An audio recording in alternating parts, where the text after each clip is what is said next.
So hello everyone, मेरी आज का जो वीडियो है वो इस चीज़ को लेकर है कि अभी भी जब आप डी पे एग्जाम दे रहे होंगे तो कैसे अपने करंट स्कोर से 10 to 20 मार्क्स आप ज़्यादा अच्छे से ला सकते हैं, कैसे एडिशनल मार्क्स आप परफॉर्म कर सकते हैं। सो मेनली एक सिंपल से कुछ प्लान्स हैं, रिवीजन प्लान जिसको हम कहते हैं कि एग्जीक्यूशन प्लान हम जिसको कहते हैं। तो एक दिन का जो आपका डे बचा हुआ है उसमें आप कैसे अच्छे से लीगल और जीके को रिवाइज करते हैं और अदर सब्जेक्ट से कंसेप्ट को रिवाइज करते हैं क्विकली, एंड सेकेंड कैसे आप उस दिन एग्जाम में जाके एग्जीक्यूट करते हैं। ये दो चीज़ें आपकी 10 to 20 मार्क्स को इंक्रीज कर सकते हैं। आप कहीं भी हो सकते हैं, आप 80 पर हैं, आप 100 पर हैं, अभी भी आपका ऐसा स्कोप है कि अराउंड 10 to 20 मार्क्स आप इंक्रीज कर सकते हैं। फर्स्ट थिंग इसमें आपको जो करना होगा, आपको पहला है आपको अपने अटेम्प्ट फिक्स करने होंगे। जो इशू है कि सर हमारा अटेम्प्ट काफ़ी अनसर्टेन है, अंडरस्टैंड दिस।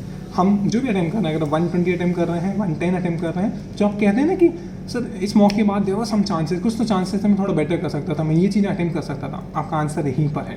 आपको उस दिन वो चीज़ें ज़्यादा अटेम्प्ट करनी है। अगर 110 अटेम्प्ट करते हो तो 120 हमें जाना पड़ेगा, 120 करते हो तो 130 जाना पड़ेगा। हमेशा अपने आप को, आपने जो अटेम्प्ट है उसको 10 to 15 पुश करना अनटिल अनलेस आप ऑलरेडी 135 या 140 पर हो।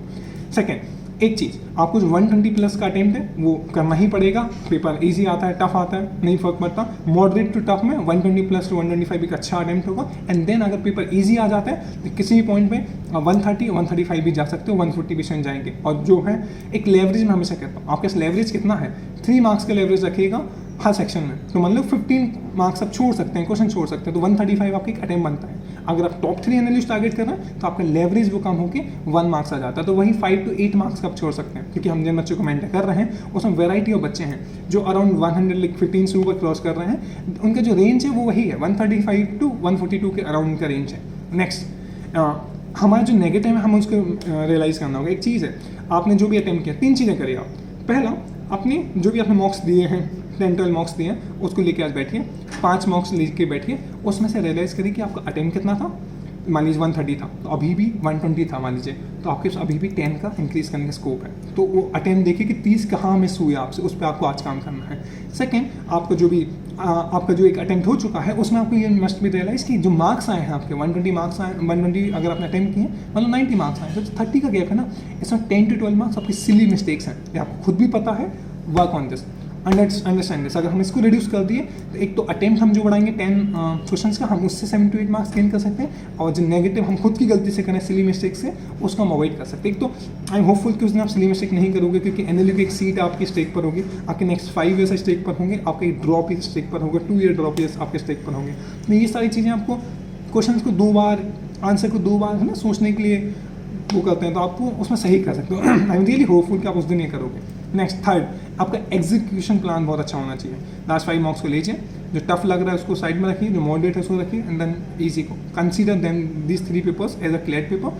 टफ आया तो आप कैसे एग्जीक्यूट करोगे, कितना टाइम अलॉट करोगे, कैसे मूव करोगे, मॉडरेट आया तो कैसे करोगे, क्या अटेम्प्ट होगा। एंड ये हम एक अनसर्टेन एग्जाम को देने जा रहे हैं, बट हम अनसर्टेन होकर नहीं जा सकते, तो हमें सर्टेन होना पड़ेगा। कंसर्टली हम कितना भी अनसर्टेन हो सकता है, तो ये एग्जीक्यूशन प्लान रेडी रख के जाना आप। नेक्स्ट, आपको टाइम अलॉटमेंट है डी पे, वो बहुत इंपॉर्टेंट मैटर करेगा आपका। पहला, जीके में कितना होता है 8 to 10 अगर मिनट्स, इससे ज़्यादा आपको नहीं देना है। लीगल का 35 to 40 मिनट्स, 35 में ख़त्म करिए, मैक्सिमम 40 जा सकते हैं। कैसे करते हैं, इजी जो क्वेश्चंस होते हैं जो आपको पढ़े हुए हैं उनको 4 मिनट में खत्म करिए, 2 मिनट का रीड, 2 मिनट के क्वेश्चंस, और जो ऑब्वियसली कुछ अलग आया जो नहीं पढ़ा है आपने 5 to 6 मिनट दे सकते हैं। इनका क्लब करोगे ना तो 6 कुछ क्वेश्चन होते हैं वो आपके आसान आने वाले होते हैं, आसान पैसेज होते हैं। 24 क्वेश्चन आपके टाइमली हो, जो आपके 6 पैसेज हैं वो 24 मिनट्स में हो जाएंगे, और जो 2 हैं उसको आप ठीक है 5 मिनट दे दो, 6 मिनट दे दो, बट ओवरऑल वही 35 से 38 के अंदर में खत्म कर लेना। लीगल को से ज़्यादा मत देना, आप किसी सेक्शन को ज़्यादा टाइम देते हो, आप आगे वाले सेक्शन का टाइम दे रहे हो, आप नहीं कर सकते। नेक्स्ट, इंग्लिश वही 25 to 27, logical 25 to 27, maths 13 to 15। Okay, कभी भी हमें स्टक नहीं होना है। फैजल मुस्तफ़ा सर ने भी कहा कि आप टफ क्वेश्चन पर स्टक नहीं हो सकते। मेजॉरिटी क्वेश्चन आपके जो इजी आएंगे, आई एम होपफुल 100 और 100 हर एग्जाम में होता है। आपने मॉक्स वही देखा, 100 110 ईजी होते हैं, टफ होते हैं वो। अगर वो टफ क्या होता है, वो आपके बीच में रहते हैं, तो आपको है ना, आप समझ नहीं पाते कि आप डाउट में आ जाते हैं कि फर्स्ट के टाइम वेस्ट कर देते हैं। तो जो मैं आपको एलिमिनेशन वाला एक वीडियो आपके पास अभी भी शो कर रहा होगा इसी वाले चैनल पे, फिगर आउट कि कैसे हम एलिमिनेट करके रीच करते हैं, कैसे हम 130 प्लस अटेम्प्ट करते हैं। Just see that video, you will understand this. Next, quickly revision करना है अपन को। मैथ्स का मैंने बता दिया 13 to 15 से ज़्यादा नहीं देना है आपको। क्विकली रिवीजन करना है करंट अफेयर का, लीगल का। हमने MIT दे रखी है, मोस्ट प्रिडिक्टेड टॉपिक के लिस्ट, लीगल डिस्कोर्स के लिस्ट, ये मंथ वाइज MIT दी है, उसको आप करिए, मोर देन सफिशिएंट होगा, क्योंकि टाइम भी कम है। और अगर कर सकते हैं तो जीके टुडे के जो वन लाइनर्स नहीं, MCQ दिए हैं 120 MCQ हर मंथ की 6 मंथ के अराउंड वही 700 MCQ क्लैट मेंटरशिप प्रोग्राम के टेलीग्राम पर है, आप जाके उनको कर लीजिए और कुछ ज़्यादा नहीं है। क्वेश्चन देखना एक ब्यूटी है ना जीके कि आप देख लो तो बन जाता है, एग्जाम जैसे आप आएगा वो आपको हिट कर जाएगा, तो आप कर लीजिएगा, PDF अवेलेबल है, हाल 1 घंटे का टास्क है। नेक्स्ट आपको अटेम्प्ट करना जो थर्ड DI है ना, 99% और 95% बच्चे थर्ड DI कर ही नहीं रहे हैं। एक कोचिंग सेंटर में जब बना दिया ना कि हाँ 8 to 9 मार्क्स अच्छा होगा, मैं इसमें क्यों होगा अच्छा, अगर वहाँ 14 ले आते हो तो आप मेजोरिटी आप जो कॉम्पिटिशन से आगे हो जाएंगे। थर्ड DI आपको अटेम्प्ट करना है, आपका टारगेट 8 to 9 मार्क्स नहीं होना चाहिए, आपका टारगेट 12 to 14 मार्क्स होना चाहिए। जो बच्चे जिन्हें हम मेंटेन कर रहे हैं last I got to know कि एक 127 मार्क्स आया था, उसके मैथ्स में 13 पॉइंट कुछ मार्क्स आए थे। अंडरस्टैंड आ सकते हैं, डुएबल है, 2 तो ईजी होते हैं, थर्ड वाले के लिए आपको पुश आना पड़ेगा। बस एक चीज़ करनी पड़ेगी, मैथ्स आपका लास्ट में होता ऑलमोस्ट हर बच्चे का, नहीं होता तो मे बी डिफर, बट उस टाइम तक टाइम बचा के रखिए ना, 15 मिनट जरूर बचाना मैथ्स के लिए। नेक्स्ट आपको टाइम बचाना, आपको फिक्स करनी पड़ेगी अपनी स्पीड, एक्यूरेसी और जो भी आपकी स्पीड, एक्यूरेसी और कॉम्प्रिहेंशन स्किल है ना, उसको थोड़ा फिक्स करिए कि कहाँ इशू आ रहा है, वर्क ऑन दिस। नहीं बन रहा है किसी 2 आवर टेक्निक में आपको लास्ट वीडियो में बताया था, ग्रुप पे अवेलेबल है, उसमें क्या था, अनुपम मिश्रा ने यही सजेस्ट किया कि आप अपने प्रीवियस मॉक्स के 3 से 4 सेक्शंस को उठा लीजिए, लॉजिकल के 4 सेक्शन आपने उठाए, ऑलरेडी अटेम्प्टेड है, आपको हाई स्पीड पे रीड करना है, इनको हाई स्पीड पे रीड करके स्किम करके मार्क करके आगे निकलना है, आपकी स्पीड एक्यूरेसी अपने आप लाइन पर आ जाएगी। सेम लीगल के कम से कम 500 से ज़्यादा मेरे पास टेक्स्ट आ चुके हैं सर, इट रियली वर्क्स। हम इस टेक्स्ट 75 मार्क्स पे की स्पीड नहीं थी, अब हम 105 आ गए। तो बहुत सारे बच्चों को जो होप छोड़ रहे थे कि हमें टायर 2 और टायर 3 एनालिस्ट मिलेगा, हमने उसको टायर 1 एनालिस्ट के कंटेंडरशिप में ला के रख दिया है, ठीक है। तो एक अच्छा कॉम्पिटिशन होने वाला है, दिस इज गुड। नेक्स्ट आपको स्टक नहीं होना है किसी भी पैसेज पे, किसी भी पैसेज पे स्टक नहीं, कोई ईगो पे नहीं लेना है। एक क्वेश्चन के बेसिस पे पूरे सेक्शन को, एक सेक्शन के बेसिस पूरे, एक पैसेज के बेसिस पे पूरे सेक्शन को, और एक सेक्शन के बेसिस पे पूरे पेपर को जज नहीं करना है। जज आप बाद में बनाओगे, अभी मत करो, ठीक है। ओके नेक्स्ट आपको अपना टाइम बचाना है OMR शीट को फिल करने में। आई ऑलवेज से इसकी आपके पास 5 सब्जेक्ट नहीं है, इसमें 6 सब्जेक्ट हैं, OMR 6 मिनट ले रहा है, तो इट्स अ सब्जेक्ट, प्रैक्टिस करिए आप। 5 से 6 OMR भरिए, 2 से 3 सेकंड से ज़्यादा नहीं लगना चाहिए आपको एक OMR से भरने में, ओवरऑल 5 मिनट से ज़्यादा बिल्कुल भी नहीं लगने चाहिए पूरी वो भरने में। फिगर आउट करिए आपका आई थिंक क्लैरिफिकेशन जो भी आएगा कंसल्टेंट से, उससे फिगर आउट करिए कि आप क्वेश्चन के बाद भरेंगे या उसके बाद, क्योंकि मैंने जो मेल किया तो उसका रिप्लाई आया कि इन्विजिलेटर्स जो होंगे ना आपके वो वहीं रूम में देंगे, तो कोई क्लैरिफिकेशन नहीं आया है। अगर वहाँ अलाउड होता है मार्क करना, थोड़ा सा टिक करना या डॉट भी रखना, तो आप सेक्शन के बाद में करिएगा। जीके, लीगल, लॉजिकल, इंग्लिश इनके सेक्शन के बाद भरिए, है ना। जीके भरा, सेक्शन के बाद भर दो OMR, फिर लीगल ऐसे। मैथ्स में ऐसा मत करना हर, क्योंकि वहाँ पे ना लास्ट में वो छीन लेते हैं OMR आपसे, और वहाँ पे उनसे बिल्कुल भी आप ये मत कहना कि सर 5 मिनट आपके स्कूल नहीं है। आप 1 मिनट भी ज़्यादा उनसे लोगे वो OMR लेंगे ही नहीं, घर ले आना आप OMR। वहाँ जैसे 4 o'clock हो, आप लालच में मत पड़ने और कर लें, जो है 4 o'clock दे रहा हूँ छीन लेते हैं, या तो फट जाएगी OMR, कुछ भी हो जाएगा, इसलिए वहाँ पे मत करना। बहुत सारा एक और चीज़, जब OMR भर रहे हो ना, कई बार होगा क्या ए मान लो लाइन से ए आंसर है, तो बहुत सारी मैं OMR देखा हूँ, मैं अराउंड 1000+ OMR देख चुका हूँ अभी तक। हो क्या रहा है ना, वहाँ लाइन से जब भरते हैं ना वो क्लब हो जाते हैं।